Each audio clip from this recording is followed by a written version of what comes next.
Hello everyone, खमा गणी and welcome to the world of story Ragam. फिर से मैं आप लोगों के सामने एक और नया रियल सुपरनैचुरल एक्सपीरियंस लेकर। शादी एक लड़के की लाइफ का बहुत बड़ा इवेंट होता है। कई बार वो अपनी शादी से बहुत ज़्यादा उम्मीदें रखती है। वो ये सोचती है कि उनको एक अच्छा हस्बैंड मिलेगा जो उन्हें प्यार करेगा, जो उनका ध्यान रखेगा और ज़िंदगी भर वो खुशी खुशी साथ साथ रहेंगे। लेकिन हर किसी का ये सपना पूरा हो ऐसा ज़रूरी नहीं है। कई बार कई लोगों की लाइफ में शादी के बाद ऐसा भूचाल आता है जो उन्होंने कभी सोचा भी ना हो। और कुछ ऐसा ही हुआ हमारी आज की स्टोरी में, जो कि घटी है वेस्ट बंगाल मालदा में रहने वाली जानवी के साथ। उसने भी अपनी शादी का सपना सजोया और शादी के बाद उसकी लाइफ में कुछ ऐसे सीरीज ऑफ इवेंट्स हुए जिससे उसकी मेंटल स्टेबिलिटी बुरी तरह से हिल गई और उसने कई बार अपने आप को खत्म करने की कोशिश की। लेकिन क्या इन सब चीज़ों के पीछे सिर्फ उसकी शादी एक रीज़न था? यहाँ छुपा हुआ था एक ऐसा पैरानॉर्मल एंगल जिसे शायद आप सोच भी नहीं पाएंगे। जी हाँ, कहानी में आगे बढ़े उससे पहले अगर आपके पास ऐसी कोई रियल स्टोरी तो आप मेरी इस दी गई आईडी पर मुझसे स्टोरी को शेयर कर सकते हैं या फिर आप मुझे इंस्टाग्राम पर फॉलो भी कर सकते हैं। जानवी अपने पेरेंट्स और अपने भाई शुभदीप के साथ वेस्ट बंगाल के मालदा डिस्ट्रिक्ट के अंदर रहती थी। बहुत ही अच्छी, बहुत ही प्यारी लड़की थी। घर में एक ही लड़की थी, इसलिए सब लोग उसे बहुत प्यार करते थे। उसका स्वभाव भी बहुत मिलनसार था। ना सिर्फ जानवी और उसकी मदर दोनों का ही स्वभाव बहुत ज़्यादा मिलनसार था और बहुत जल्दी वो लोगों से घुल मिल जाते थे। एक मिडिल क्लास फैमिली को बिलोंग करते थे और कहीं भी आना जाना उनका ट्रेन से ही हुआ करता था। तो एक दिन की बात है, ये लोग ट्रेन से कहीं पर जा रहे थे और जहाँ ये बैठे थे वहीं पर सामने एक और फैमिली बैठी हुई थी। क्योंकि बहुत घुलन मिलन वाले लोग थे तो थोड़ी देर में इनकी बातचीत हुई सामने वाली फैमिली से। तो इन्हें पता लगा कि सामने की जो फैमिली है उसमें 2 बच्चे हैं और एक लेडी बैठी हुई है और वो जो लेडी है वो एक सब इंस्पेक्टर की वाइफ है। तो उनसे उन्होंने पुलिस के बारे में बातें की, बहुत सारी चीज़ें की और इस तरह से उनका ये सफ़र कट गया और ये लोग जहाँ जाना था इनको वहाँ घूम फिर के ये लोग वापस आ गए। बातों ही बातों में उन्होंने इनको बताया भी कि भाई हम इसकी शादी की उम्र हो गई है तो हम जानवी के लिए लड़का भी ढूंढ रहे हैं। तो जब इनका सफ़र खत्म हुआ, लोग अपने डेस्टिनेशन पे गए, ये लोग अपने डेस्टिनेशन पे गए, तो वो जो लेडी थी उन्होंने कहा कि आप चिंता मत करें, बहुत ही जल्दी आपकी बेटी की शादी हो जाएगी। खैर चल रहे लोग ऐसा बोल भी देते हैं। बात आई गई हो गई और बहुत टाइम के बाद यहाँ पर जानवी के लिए एक डॉक्टर लड़के का रिश्ता आता है। लड़का दिखने में बहुत अच्छा था, जानवी को पसंद आ गया था। घर वालों ने उसकी फैमिली का वेरिफिकेशन किया, वो भी बहुत सही लोग थे और लड़का अच्छा खासा था, बिहेवियर वाइज भी बहुत अच्छा था। तो इन दोनों का पहले परिवार वाले मिले और फिर इन दोनों ने आपस में नंबर एक्सचेंज किया और दोनों ने आपस में बातचीत करना शुरू किया कंपेटेबिलिटी को देखने के लिए कि भाई लड़का लड़की आगे अपने लिए एक दूसरे के साथ खुश रह सकते हैं या फिर नहीं रह सकते। खैर दोनों फ़ोन पर बातें किया करते थे, कई बार ये मिले भी और यहाँ पर उसने देखा कि वो लड़का तो बहुत ही अच्छा था। वो जानवी से बहुत अच्छे से बातचीत किया करता था, प्यार भी बहुत करता था, बॉन्डिंग बहुत अच्छी हो गई थी इन दोनों की, जैसे ये एक दूसरे को बहुत सालों से जानते हो।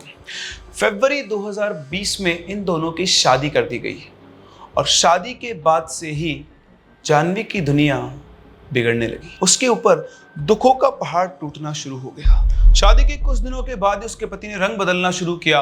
वो लड़का जिसे जानवी बहुत पसंद करती थी, वो लड़का जिससे बात करते हुए थकती नहीं थी, अब शादी के कुछ दिनों बाद ही उस लड़के का नेचर बिल्कुल अपोजिट हो गया था। वो जानवी से छोटी छोटी बातों के ऊपर लड़ने लगा और लड़ना ही नहीं, वो उससे मारपीट भी करने लगा। जानवी के पति ने उसके सारे गहने उससे छीन लिए और वो वहाँ पर तिल तिल की मोहताज हो गई थी। उसका वहाँ पर जीना हराम हो गया था और उसका जो मानसिक संतुलन था वो बिल्कुल बिगड़ चुका था। अब वो वहाँ पर घर में बैठे बैठे अजीब से ही तरीके से डिप्रेशन के अंदर वो पूरी तरह जा चुकी थी और उसे कुछ भी समझ में नहीं आ रहा था। उसने अपने घर वालों को फ़ोन किया और कहा कि मुझे थोड़े दिनों के लिए घर पर आना है। उसने कोई बात अपने घर पर नहीं बताई क्योंकि उसे अपने घर वालों की इज्जत से भी बहुत प्यार था। चुपचाप वो अपने घर मालदा आ गई और वो वहीं पर रहने लगी। जब 10-15 दिन गुजर गए तो उसकी मम्मी ने पूछा कि बेटा अब तो वापस ससुराल जाएगी, बहुत टाइम हो गया था। उसने सारी बात अपने घर वालों को बताई कि ऐसे उसके साथ बिहेवियर होता है और वो वहाँ पर वापस नहीं जाना चाहती है। जब घर वालों की बात पता चली तो उन्होंने जब वहाँ पर उनके ससुराल वालों से बात की और पता किया तो उन्हें पता लगा कि इस ड्यूरेशन के अंदर ही उसका जो पति है वो किसी और लड़की के साथ भी चक्कर में आ गया है और वो उससे शादी करने की तैयारी कर रहा है। बहुत आपस में कहा सुनी हुई और बाद में यही फाइनल हुआ कि जानवी अब अपने घर पर ही रहेगी जब तक ये मामला सुलझ नहीं जाता है। वैसे आपको क्या लगता है, क्या वो लड़का पहले से ऐसा था या फिर वो शादी के बाद बदल गया था? खैर जानवी घर तो आ गई थी लेकिन अब वो जानवी नहीं थी जो पहले हुआ करती थी, जो पहले सबसे घुल मिल के रहा करती थी। अब वो जानवी बिल्कुल चुपचाप अपने कमरे के अंदर बैठी रहती थी। सभी लोगों को लगता था कि इसको बहुत बड़ा मेंटल ट्रॉमा लगा है क्योंकि जब आपका लाइफ का इतना बड़ा डिसीजन गलत होता है तो आप भी डिप्रेशन में चले जाते हो। कुछ दिन उसको ऐसे ही रहने दिया गया लेकिन उसका जो भाई था शुभदीप वो अपनी बहन को ऐसी हालत में नहीं देख सकता था और वो हर कोशिश कर रहा था कि उसकी बहन इस ट्रॉमा से, इस डिप्रेशन से बाहर निकल जाए। वो उसके पास जाता, उससे बातें करता, उससे मजाक करता, लेकिन या तो जानवी उसकी किसी भी बात का रिप्लाई नहीं करती थी, या फिर वो एकदम से उसके ऊपर चीख देती थी, उसको बोलती थी बाहर निकल जा मेरे कमरे से। इस तरह से उसका बिहेवियर था। वो किसी से बात नहीं करती थी, चुपचाप अपने कमरे के अंदर ही बैठी रहती थी। शुभदीप इस चीज को लेकर बहुत परेशान था। वो अपनी मदर के पास जाता है, बोलता है कि मम्मी दीदी को पता नहीं क्या हो गया, मैं इतना कोशिश कर रहा हूँ उनको ठीक करने की। तो उन्होंने समझाया कि बेटा अभी उसके साथ लाइफ में बहुत बड़ा इवेंट हुआ है, उसको थोड़ा टाइम लगेगा, उसको टाइम दो, लेकिन साथ ही साथ हमें उसके ऊपर नजर भी रखनी होगी। इधर जानवी का डिप्रेशन इतना ज्यादा बढ़ गया था कि वो लोग एक्सट्रीम लेवल पे जा चुकी थी। एक रात की बात है, ऐसे ही शुभदीप अपनी कहीं से आया था बाहर से, उसको लगा दीदी के बार हालचाल पूछ लेता हूँ। और वो हालचाल पूछने जैसे उनके कमरे में पहुंचा, उसने देखा कि उसकी जो दीदी थी वो पंखे पर, जो पंखे का जो कड़ा होता है उसके ऊपर उसने अपनी चुन्नी लटका रखी थी और बस अपनी लाइफ को एंड ही करने होती। इतने में शुभदीप बहुत देर से चिल्लाया, पूरे घर को बुलाया उसने, उन्होंने गेट तोड़ा, बहुत बड़ी मुश्किल से उन्होंने उसको पकड़ के वहां से बचाया। उस दिन सभी लोग सकते में आ गए थे कि ये कौन सा कदम उठाने जा रही थी। उन्होंने लगा इसका डिप्रेशन बहुत ज़्यादा हो गया है। अगले दिन वो उसे डॉक्टर के पास लेकर गए। जब डॉक्टर को दिखाया, सब बातें हुई, तो डॉक्टर ने बोला कि ये एक्सट्रीम डिप्रेशन के अंदर आ चुकी है और इसकी दवाइयाँ चलेगी, लेकिन साथ ही साथ आपको इसके ऊपर बहुत नज़र रखनी पड़ेगी, ध्यान रखना पड़ेगा, क्योंकि ये दोबारा से ऐसा कुछ काम कर सकती है, अपने आप को नुकसान पहुँचा सकती है। अब ये लोग जानवी को अकेला नहीं छोड़ते थे। रात को भी उठकर कई बार उसके कमरे में चेक किया करते थे। कमरे में से सारे कुंदे वुंदे से कोई भी चीज़ जो थी वो सब हटा दी गई थी ताकि दोबारा से कोई कोशिश ना करे। और दवाई शुरू होने के कुछ दिनों तक तो इसकी मम्मी इसके साथ रहती थी। जब थोड़ा थोड़ा वो नॉर्मल होना शुरू हुई वापस से, तो फिर वापस से अपने रूम के अंदर सोने लगी। लेकिन शुभदीप अब उसके ऊपर बहुत ज़्यादा ध्यान रखता था। एक रात की बात है, शुभदीप करीबन रात को 2 बजे के आसपास अपने रूम से उठा और अपनी दीदी को चेक करने गया। तो जब वो पहुंचा उसके रूम में, तो एक खिड़की थी जिससे वो जनरली उस पर नज़र रखा करता था। उस खिड़की को थोड़ी सी वो खोल के रखा करते थे। तो उस खिड़की के पास पहुंचा और उसने देखा कि उसकी बहन पलंग के ऊपर बैठी हुई है। उसने अपने सारे बाल आगे कर रखे हैं और वो अजीब सा कुछ बड़बड़ा रही है। उसको उसकी लैंग्वेज समझ में नहीं आ रही थी, लेकिन बहुत अच्छी तरीके से इस तरह से वो कुछ बोल रही थी और उसकी बॉडी ना शिवर कर रही थी। बहुत तेज से उसकी बॉडी जो है वो काँप रही थी। शुभदीप करीबन 5 मिनट तक उसको ऐसे ही देखता रहा। तभी अचानक से उसने अपना सिर ऐसे ऊपर किया और शुभदीप की तरफ देखा। उसकी आंखों में जो खतरनाक जो लुक था, उसको देखकर शुभदीप एकदम से घबरा गया और चुपचाप भाग के अपने कमरे के अंदर चला गया। शुभदीप को कुछ भी समझ नहीं आता कि उसने ये क्या देखा है। आज पहली बार उसे ऐसा एक्सपीरियंस हो रहा था कि वो जो सामने बैठी थी वो उसकी दीदी नहीं थी, वो कोई और था। जैसे सुबह हुई, शुभदीप अपनी मम्मी के पास पहुंचा और उन्होंने उनको बताया कि मम्मी ऐसी ऐसी बात हुई थी। तो उनकी मम्मी बोली क्या बात कर रहा है? बोलते हाँ मम्मी, मुझे नहीं लग रहा था, मुझे नहीं लग रहा कि कुछ वो ऐसी कोई चीज़, तो कुछ और ही चल रहा है। इसको मैंने बोला ठीक है, आज अपन दोनों इस चीज़ के ऊपर ध्यान रखेंगे। दोनों ने रात को प्लानिंग की और करीबन वही 1:30-2 बजे के आसपास शुभदीप और उसकी मम्मी दोनों उठकर जानवी के रूम के पास में पहुँचे और वही खिड़की में से देखने लगे। आज भी जानवी बैठी हुई थी और वो कुछ ना कुछ बड़बड़ा रही थी। इधर इसकी मम्मी बहुत परेशान हो गई थी कि ये क्या चल रहा है। शुभदीप जो कर तो बिल्कुल सही है। वो कुछ सोच पाते बोल पाते इतने में एकदम से जानवी ने वो खिड़की खोली और वहीं पे खड़ी होकर बोलती है, बाहर खड़े होकर क्या देख रहे हो? अंदर आ जाओ, ये जानना चाहती हूँ कि इसके साथ क्या हुआ है। इस तरह से वो हंसती है। दोनों तरफ घबरा जाते हैं, नीचे गिर जाते हैं और उसको देख रहे होते हैं। वाकई में वो जो भी कुछ था, लेकिन वो जानवी नहीं थी। उसके चेहरे के एक्सप्रेशन बहुत खतरनाक थे। और इधर शुभदीप और उसकी मम्मी बहुत तेज चिल्लाए। जैसे ही वो चिल्लाए तो सारे जो उसके फादर थे वो उठ के भागते वहाँ पर क्या हुआ। और उधर जाके उन्होंने अंदर देखा तो तब तक जानवी अपने बेड के ऊपर जाकर लेट चुकी थी। लोग सब अंदर पहुँचे, उसको जगाया उठाया तो अब जानवी बिल्कुल नॉर्मल थी। उन्होंने उसकी मम्मी ने उससे पूछा कि तू क्या कर रही थी भी? तो उसने बोला कि मैं क्या कर रही थी मम्मी, मैं तो सो रही थी। बोलते नहीं, अभी तूने बहुत अजीब सी हरकत की। तो पूछती क्या किया? इधर शुभदीप अपनी मम्मी को रोकता है कि मम्मी रुक जाओ। उसको कुछ नहीं बोलता है। बोलते कि नहीं कुछ नहीं बेटा, तू सो जा आराम से, तूने तो दवाई ले रखी? बोलते हाँ उसने दवाई ले रखी है। तो वो दवाई के नशे में थी, वो वापस से सो गई।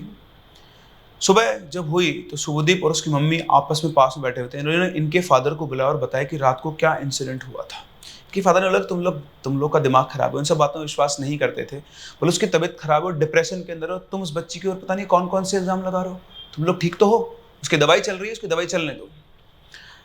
लेकिन यहाँ ये दोनों ये समझ चुके थे कि ये सिर्फ दवाई का मामला नहीं है। खैर दवाई चलती रही और ये दोनों उसको नोटिस करते रहे। इन्होंने देखा कि रात के टाइम पर अब उसकी जो हरकतें थी वो बढ़ने लग गई थी। वो अजीब अजीब सी हरकतें करती थी, उसके रूम में से चिल्लाने की आवाज़ आती थी और अब तो उसके फादर भी आवाज़ें सुनते थे। वो एकदम से उठकर चिल्लाना उसने शुरू कर दिया था। पता नहीं क्या क्या बोलती थी, कौन सी आवाज़ में, कौन सी लैंग्वेज में वो बोलती थी और एक आदमी की आवाज़ के अंदर वो बोला करती थी। अब उसके फादर भी चीज़ों को देख पा रहे थे। उनकी मम्मी ने बोला कि देख लो तुम, जो हमने देखा अब तुम्हें साफ साफ दिखाई दे रहा है। तो वो ये समझ चुके थे इसका इलाज सिर्फ डॉक्टर से नहीं होना है। तो इनकी मम्मी ने अलग अलग पंडितों और तांत्रिकों से कांटेक्ट करना शुरू किया। 5-6 अलग अलग तांत्रिकों से उन्होंने घर के अंदर पूजा करवाई। उन तांत्रिकों ने इनसे लाखों रुपए ले लिए, लेकिन जानवी की हालत में कोई सुधार नहीं था। ये बहुत इंपॉर्टेंट चीज़ है यहाँ पर, क्योंकि इसमें जेन्युइन लोगों का मिलना ना बहुत बहुत ज़्यादा डिफिकल्ट होता है और इसीलिए हम लोग लेकर आए इसका एक सोल्यूशन जो है पैराटॉक्स। अगर आपकी विसिनिटी में, आपके आसपास, आपकी फैमिली में कोई भी इस तरह की आपको लगता है कि आप इन इश्यूज से जूझ रहे हैं और आपको इसका एक जेन्युइन सोल्यूशन चाहिए, तो आप कंसल्ट कर सकते हैं हमारे पैरा एक्सपर्ट से पैराटॉक्स ऐप पर, जिसका डिस्क्रिप्शन के अंदर लिंक दिया हुआ है। ऐप को डाउनलोड करें और अगर आपको लगता है कि आपकी लाइफ में किसी भी तरह की नेगेटिविटी है, आपको लगता है कि आपके सितारे गड़बड़ हैं, आप किसी ज्योतिष से, किसी ऐसे पैरानॉर्मल एक्सपर्ट से कंसल्ट करना चाहते हैं जिससे आपकी लाइफ भी ट्रैक पर आ सके, तो आप पैराटॉक्स ऐप पर अपना कंसल्टेशन बुक कर सकते हैं, या फिर आप डिस्क्रिप्शन में दिए गए गूगल फॉर्म को भी फिल कर सकते हैं। हमारी टीम आपसे कांटेक्ट करेगी और आपकी हेल्प करेगी। जब कुछ नहीं हो पाया तो जाने के माँ बाप सोचते थे करे तो क्या करें, हर तरह का इलाज करा के देख लें, इसके अंदर कोई इंप्रूवमेंट नहीं है। फिर इन्होंने ये सोचा कि इसकी दवाइयाँ चलने देते हैं और इसका ध्यान रखते हैं। तो यही रहा। अब उन्होंने उसका किसी भी तांत्रिक पंडित इन सब से इलाज करवाना बंद कर दिया था। उसकी दवाइयाँ चल रही थी और वो इस बच्ची का सिर्फ ध्यान ही रख सकते थे। उसकी हरकतों में कोई चेंज नहीं था। रात को उठकर वो बहुत तेज से चिल्लाती थी, पूरा घर उसकी चीखों से गूंज पड़ता था। वो ऐसा क्यों कर रही थी वो बेचारे जानते तक नहीं थे। ये सब होते होते 2022 का एंड आ चुका था और 2 साल से वो सफ़र कर रही थी। उसकी एक फ्रेंड थी जिसकी ना पेट शॉप थी, मतलब उसके फादर की पेट शॉप थी और वो उसकी बहुत अच्छी फ्रेंड थी। उसको भी जानवी की हालत के बारे में सब कुछ पता था। तो उसे लगा कि इसको मेंटल ट्रॉमा से बाहर निकालने के लिए क्यों ना मैं इसको एक पेट गिफ्ट कर दूं। शायद एक जानवर हर टाइम इसके साथ रहेगा तो इसकी हालत में थोड़ा बहुत सुधार आए। और वैसे भी रिसर्च कहती है कि जो पेट्स होते हैं वो लोगों को डिप्रेशन से बाहर निकालने में बहुत हेल्प करते हैं। तो उसने उसको एक छोटा सा पपी गिफ्ट किया। अब ये जो जानवी को पपी मिला, ये गोल्डन रिट्राइवर पपी था और वो उसको बहुत पसंद आया। वो उसके साथ बहुत प्यार से रहती थी। सब लोगों को शुरू में ऐसा लगा कि ये पपी अब इसको डिप्रेशन से बाहर निकाल देगा, लेकिन कुछ ही दिनों में वो जिस तरीके से उस पपी को खिलाती थी उन लोगों को नॉर्मल लगने लगा, उससे डर लगने लगा। वो उस पपी को अपनी गोद में रखती थी और गोद में रखते हुए बोलती थी, मेरा बेटा बड़ा होकर पुलिस वाला बनेगा और वो सब चोरों को मार गिराएगा। और इस टाइम पर उसके चेहरे का जो लुक होता था वो बहुत खतरनाक होता था। सिर्फ इतना ही नहीं, जब रात होती थी तो वो छोटा सा बच्चा 1.5-2 महीने का पपी वो बहुत बुरी तरह से रोना शुरू कर दिया था। वो जानवी कमरे में था तो वो रोया करता था। तो घर वाले बहुत परेशान थे। उन्होंने उठाकर उसको बाहर एक जगह पर सुलाना शुरू कर दिया। लेकिन जैसे ही रात के 2 या 3 बजते वो जानवी के कमरे की तरफ देखकर भौंकता ही रहता। शायद उसे कुछ महसूस होता था। दिन भर वो ऐसी हरकत नहीं करता, रात में शायद वो जो भी चीज़ थी बहुत स्ट्रांग हो जाती थी और उसको उस पूरे घर में शायद वो पपी ही महसूस कर पाता था। सब कुछ इन लोगों ने करके देख लिया था, कुछ भी काम नहीं कर रहा था। और जब लाइफ में कुछ भी काम नहीं करता है तो आप लोग सोचते हो कि अब शायद लाइफ ऐसी है, वही लाइफ आपकी नॉर्मल लाइफ हो जाती है। और यहाँ इसके घर वालों ने भी ये सोच लिया कि अब जिंदगी ऐसे ही चलेगी, बस जो भी है वो यही है, ये दोबारा कभी ठीक नहीं हो सकती है और हमें इस लाइफ को ऐसे ही जीना पड़ेगा। शुभदीप भी अब अपनी पढ़ाई के सिलसिले में इंडिया से बाहर चला गया। तो एक दिन की बात है, इनकी जो बाई थी वो घर पे आ रही थी काम करने के लिए। तो उसने जैसे घर में घुसी तो देखा कि घर के जस्ट बाहर एक आंगन में एक टोकरी रखी हुई है। उस टोकरी के अंदर एक काले कपड़े से बनी हुई गुड़िया रखी हुई है। उसके पास में नींबू, सिंदूर, ऐसे बहुत सारी चीजें रखी हुई है। जैसे देखा वो घबरा गई, भागते उसकी मम्मी के पास गई, दीदी देखो बाहर कोई टोकरी रख गया है। जितनी देर में उसकी मम्मी बाहर आती और देखी कहाँ है टोकरी, तो उन्होंने देखा कि जानवी उस टोकरी को लेकर अपने रूम में चली गई है और उसमें जो गुड़िया थी वो उस गुड़िया के साथ खेल रही है। उसने उसको अपनी गोद में रखा हुआ है और उसे एक छोटे बच्चे की तरह वो प्यार कर रही है। उसकी मम्मी जैसे देखती है उसको बहुत तेज डांटती है और काम वाले से बोलती है लेकर जा इससे गुड़िया और ये टोकरी दोनों।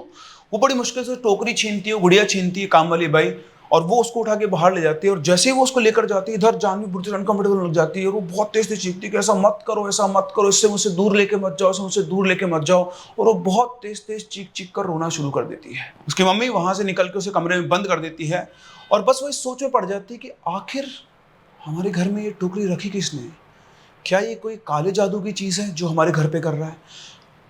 कहीं ये काला जादू जानवी के ससुराल वाले तो नहीं कर रहे हैं? आपको क्या लगता है, क्या वाकई में जानवी की इस हालत के पीछे उसके ससुराल वालों का हाथ है?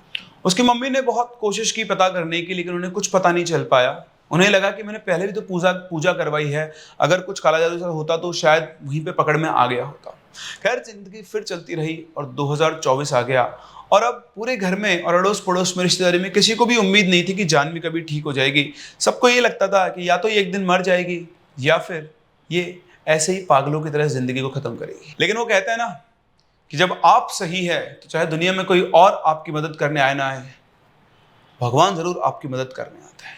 एक दिन की बात है, जानवी की मम्मी जगन्नाथपुरी मंदिर गई हुई थी। वहां पे जब वो दर्शन करके बाहर आई तो उन्होंने देखा कि बहुत बूढ़ा अघोरी बाबा टाइप एक आदमी बैठा हुआ था अपने आसन पे, और वो सिर्फ और सिर्फ इनकी मम्मी को ही घूर रहा था। थोड़ी देर के बाद वो उठकर इनकी मम्मी के पास आया और बोला, बेटा, मुझे पता है तुम बहुत बड़ी परेशानी से गुजर रही हो और तुम उस चीज का हल ढूंढ रही हो, लेकिन तुम्हें कोई भी हल नहीं मिल पा रहा है। मुझे कल रात को ही भोले बाबा ने तुम्हारी मदद करने का संकेत दे दिया था। बेटा, तुम चिंता मत करो, तुम्हारी बेटी बिल्कुल ठीक हो जाएगी। तुम उसे कोलकाता के शिवधाम लेकर जाओ, भोले बाबा तुम्हारी सारी परेशानियों को जरूर दूर करेंगे। जानवी की मम्मी एकदम शॉक्ड रह गई कि इनको कैसे पता है कि मेरी बेटी की तबीयत खराब है और वो इतने टाइम से परेशान चल रही है। ऑल्दो उन्हें ज्यादा उम्मीद तो नहीं थी, लेकिन फिर उन्हें लगा कि ये इन्होंने खुद आगे होकर मुझसे कुछ कहा है, क्यों ना मैं ये भी ट्राई करूं। और वैसे भी इनकी पूरी फैमिली शंकर भगवान की बहुत बड़ी भक्त थी। वो जानवी को लेके शिवधाम जाती हैं। वहां पर वो वहां के जो सबसे बड़े पुरोहित होती है उनसे मिलती हैं और उनसे मिलकर उनसे बातचीत होती है। तो वो एक पूरा प्रोसेस करते हैं और प्रोसेस दौरान उन लोगों को पता लगता है कि जानवी के शरीर में एक नहीं बल्कि 3 शैतान घुसे हुए हैं। और जब वो पुरोहित जी ने उनको बाहर निकालना शुरू किया और जो उनको वश में करके उन्होंने उनसे पूछा, तो उन्होंने बताया कि उनको निर्देश मिला है कि जानवी की जिंदगी को उनको तबाह करके रख देना है। उसके जीवन में कोई खुशी नहीं बचनी चाहिए और धीरे धीरे तड़प तड़प कर वो मर जानी चाहिए। सभी लोग शॉक थे कि ऐसा क्यों हुआ इस बच्ची के साथ, और उन सबको पूरा पूरा शक था इनके ससुराल वालों पर। उन्होंने उनसे पूछा कि क्या इसके ससुराल वालों ने ये सब करवाया? तो उन्होंने बोला, ससुराल वालों ने नहीं, इसके ऊपर ये काला जादू एक औरत ने करवाया है, और ये जो औरत है ये वही औरत है जो तुम लोगों को ट्रेन में मिली थी। जैसे उन्होंने कहा तो वो क्लिक किया कि ट्रेन में उनको वो इंस्पेक्टर की भी मिली थी। उन्होंने फिर एक और चीज़ बताई कि तुमने उसे इसकी शादी में बुलाया था ना? बोलते हाँ, इसकी शादी के दिन ही वो इसके ऊपर काला जादू करके गई है। अब यहाँ आकर सब लोगों के दिमाग के फ्यूज हो चुके थे। जब ये ट्रेन में उनसे मिले थे तो इनकी बहुत अच्छी बातचीत हो गई थी, नंबरों में ट्रांसफर होते, और शायद उसके बाद भी ये लोग आपस में बातचीत किया करते थे और शादी में इन्होंने उसको इनवाइट किया था। लेकिन उसकी तो इस फैमिली या जानवी से कोई भी दुश्मनी नहीं थी, वो तो बहुत अच्छे लोग थे। लेकिन फिर उसने जानवी के ऊपर काला जादू क्यों किया? जानना चाहते हैं? चलिए बढ़ते हैं आगे और मैं आपको बताता हूँ पूरी कहानी की एक्चुअली यहाँ पर क्या हुआ। तो आज से करीबन 5 साल पहले की बात है। ये लोग मालदा से ट्रेन से कहीं जा रहे थे और उसी सीट पर, जहाँ इनकी सीट थी, सामने वाली सीट पर मालदा की एक और फैमिली बैठी हुई थी। जो फैमिली थी उसमें एक लेडी थी और 2 बच्चे थे, दोनों लड़के थे। और वो जो लेडी थी वो एक पुलिस इंस्पेक्टर की वाइफ थी। जनरली ऐसा होता है, ट्रेन में जब आप जा रहे होते हैं तो टाइम पास करने आमने सामने वालों से बातचीत करना शुरू कर देते हैं। और जो जानवी की फैमिली थी, जानवी की मदर और ये दोनों वैसे ही बहुत घुलनशील थे, मिलनसार वाले आप बोल सकते हो। तो इनकी बातचीत उनसे शुरू हुई। बातचीत में पता लगा कि वो भी मालदा की रहने वाली हैं और ऐसे से उनके हस्बैंड इंस्पेक्टर है और वो बाहर पोस्टेड हैं, तो ये अपने बच्चों के साथ यहाँ पर रहती हैं। और ऐसे उनसे बातें चलती रही।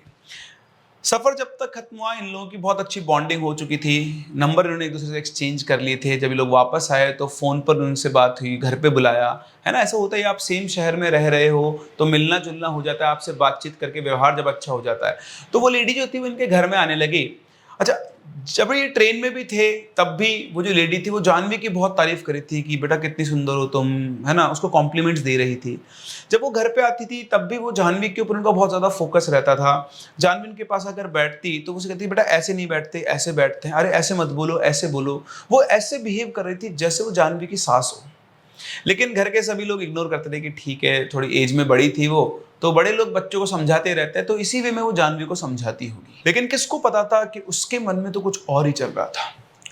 उस लेडी का एक बड़ा बेटा और था जो बाहर कहीं पढ़ने गया हुआ था या जॉब करता था, और उसकी दिली तमन्ना थी कि उसके बड़े बेटे की शादी जानवी से हो जाए। जानवी उस लेडी को पहली नजर में ही पसंद आ गई थी और वो उसे अपने घर की बहू बनाना चाहती थी। इवन कुछ दिनों के बाद उसने आके उस फैमिली को बताया कि मेरा एक और बेटा है, उससे पहले उनको किसी को नहीं पता था। उसने उसकी फोटो भी दिखाकर कहा कि मैं चाहती हूँ कि आपकी बेटी की शादी हमारे घर में हो, मेरे बेटे से हो। उसके बेटे ने, जानवी ने जब उस लड़के को देखा तो उसने साफ मना कर दिया कि नहीं, ये लड़का मुझे पसंद नहीं है, मैं इससे शादी नहीं करूंगी। उस औरत को बुरा बहुत लगा कि एक बार में उसने अपने बेटे, उसने मतलब जानवी ने उसके बेटे को रिजेक्ट कर दिया, जबकि वो उस जानवी से कितना प्यार कर रही थी, कितना उसे समझाती थी। खैर, उसने कहा कि चलो कोई बात नहीं भाई, बच्चों की मर्जी से बड़ी कोई बात नहीं, अगर जानवी को मेरा बेटा पसंद नहीं तो ऐसे कोई जबरदस्ती अपनी शादी थोड़ी करवा सकते हैं, लेकिन हमारा जो व्यवहार रिश्ता है वो ऐसे ही बना रहेगा। उसके बाद भी वो उनके घर पे आती रही, उनसे मिलती रही, जैसे उसका नॉर्मल व्यवहार था जानवी से वो वैसे ही बातें किया करती थी। फिर जानवी की शादी फिक्स हुई फरवरी के अंदर। फरवरी से ना बता 2020 में उसकी शादी फिक्स हुई थी। शादी में सब कुछ नॉर्मल चल रहा था, थोड़ा हल्का ठंड का मौसम भी था। तो रात को जब फेरे वगैरह का टाइम होने वाला था तो लेडी को भी बुलाया गया था शादी के अंदर। उसने भी एक नॉर्मल इंसान की तरह शादी अटेंड की। वो जानवी के पास आई और उसे एक काली शॉल उड़ा के बोलती कि बेटा ये ओढ़ के बैठ जाओ, ठंड बहुत हो रही है। जानवी उस शॉल को ओढ़ लेती है और शॉल के अंदर बहुत अलग ही तरह की उसको खुशबू आ रही थी। उसने खैर देखा कि हो सकता है परफ्यूम वगैरह लगा रखा। उसने आंटी की तरफ एक बार देखा और बोला कि आंटी से खुशबू बहुत अच्छी है। बोले बेटा ये बहुत अच्छी शॉल है, तुम बैठो, तुमको बिल्कुल भी ठंड नहीं लगेगी। वो उसको ओढ़ कर बैठी रही जब तक उसके फेरे वगैरह नहीं हुए, ठीक है। तब जब फेरे घूम रही तब उसने उस शॉल को हटाया, बाकी वो पूरे टाइम उस शॉल को ओढ़ कर बैठी हुई थी। ना जानवी ना उसकी फैमिली ये जानती थी कि ये एक साधारण शॉल नहीं है। उस औरत ने उस शॉल को अभिमंत्रित किया हुआ था, उसके ऊपर उसने कोई जादू किया हुआ था, और उस दिन से वो तीनों शैतान जानवी के शरीर में घुस चुके थे। जैसा कि उन पुरोहित जी ने बताया, सेम यही चीज़ हमें, जिन्होंने स्टोरी हमसे ये शेयर की है, संदीप ने, उन्होंने हमें बताया कि सारा प्रोसेस, क्योंकि ये उनके कजिन ही थी और उनके बारे में उन्होंने सारी डिटेल्स यहाँ पर शेयर की है। तो उस शॉल के अंदर उस औरत ने कुछ ना कुछ किया हुआ था, और उस दिन के बाद से ही जानवी के अंदर वो तीनों शैतान घुस चुके थे। जानवी की शादी खराब होने का कारण उसका हस्बैंड नहीं था, शायद ये काली शॉल थी जिसके थ्रू जानवी के ऊपर ब्लैक मैजिक किया हुआ था। लेकिन इसमें गलती किसकी है? जानवी की, उसके ससुराल वालों की, या फिर उस औरत की? साफ साफ दिखता है कि गलती तो उस औरत की है। उसने इस बात को ईगो पे ले लिया था कि उसके बेटे का रिश्ता जानवी ने मना कर दिया है, और सिर्फ इस चीज से नाराज होकर उसने अपना बदला लेने के लिए ये सब किया। सुनील शेट्टी की तरह, तुम मुझे भूल जाओ ये मैं होने नहीं दूंगा, और मैं तुम्हें भूल जाऊं ये हो नहीं सकता। मतलब तुम अगर मेरे घर की बहू नहीं बनी तो तुम किसी के घर बहू नहीं बन सकती हो। और इस तरह से उस औरत ने जो भी विद्या उसे आती थी उसके थ्रू उस मासूम लड़की से बदला लिया, उसकी जिंदगी को बर्बाद कर दिया। आज भी जानवी मालदा से बहुत दूर जा चुकी है, कहीं और रहती है, लेकिन उसमें अब हिम्मत नहीं कि दोबारा अपना घर बसा पाए, क्योंकि एक बार उसके साथ जो हुआ उसका ट्रॉमा इतना ज़्यादा था कि वो अब दोबारा उस प्रेशर और उस प्रोसेस को झेल नहीं सकती है। तो ये थी हमारी आज की कहानी जो घटी जानवी के साथ। हम उम्मीद करते हैं कि जानवी अब ठीक हो। वैसे जब से वो जगन्नाथपुरी मंदिर शिवधाम जाकर आई, उसके बाद से दोबारा कभी उसके साथ ऐसा कुछ भी नहीं हुआ। अब एक नॉर्मल लाइफ जी रही है, लेकिन आज भी वो इस चीज़ के लिए तैयार नहीं कि वो दोबारा शादी करे। तो ऐसा होता है। साफ साफ चेतावनी भी लिखी होती है कि जब आप ट्रेन में सफ़र कर रहे हो तो अजनबी लोगों से कुछ खाने पीने की चीज़ नहीं लेनी चाहिए। लेकिन क्या अब चेतावनी बदलनी पड़ेगी कि अजनबी लोगों से ज़्यादा घुलना मिलना भी नहीं चाहिए, वरना वो आपके लिए खतरनाक साबित हो सकते हैं अगर उनमें से कोई लोग इस मेंटालिटी के हों। आई होप आप लोगों को ये कहानी पसंद आई होगी। मुझे कमेंट सेक्शन में अपने व्यूज जरूर बताएं। हम लोग मिलते हैं अपनी अगली कहानी में। तब तक के लिए keep loving and keep listening.